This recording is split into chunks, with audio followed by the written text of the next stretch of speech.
When we wrapped Dishonored 1 and the DLC, we started thinking about Emily Kaldwin as protagonist. It became kind of a bit of an obsession for us. Welcome, Lady Emily Kaldwin. To see Emily and treat her the right way, like think really how would she grow up, what would she look like, how would she carry herself. So it's 15 years after the Rat Plague, after the first Dishonored, and Corvo's been training her for 15 years, telling her someday our enemies are going to come for you with knives and you have to be ready. An otherworldly usurper takes the throne. For the first time, as an adult, driven out of her home, she has to flee. And so the contrast for her is huge. She was an empress one day, the next day she's on the run. And she's trying to unravel the Duke of Serkonos and his allies in order to win back her own throne. And so part of it is just like, take back what's yours. But at the same time, she begins to see the corrupting influences of bad leadership.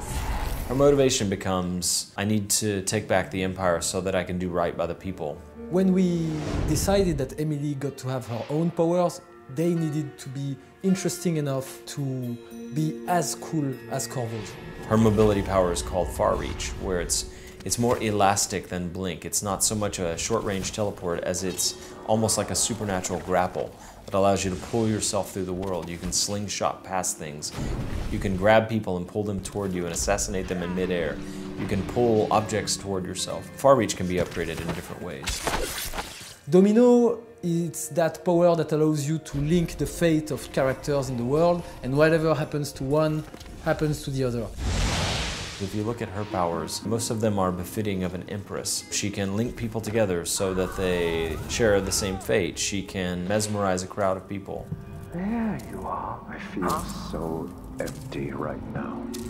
She's also a young woman who lived a pretty privileged life, punctuated by a brief time of darkness. All hail Her Imperial Majesty, Emily Kaldwin. She uses Shadow Walk and she becomes this inky monstrosity, and then for a brief time does some terrible things and then goes back to being the person that she normally is. And then it gets a bit crazy because Emily also has the power of doppelganger, where she can create a reflection of herself.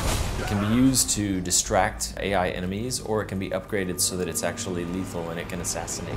So whether you play Emily or Corvo, you work your way through the same set of missions. But that said, Emily's commentary on the world is sometimes similar to Corvo's, but sometimes it's different based on her perspective. I wish I could just run away from all this.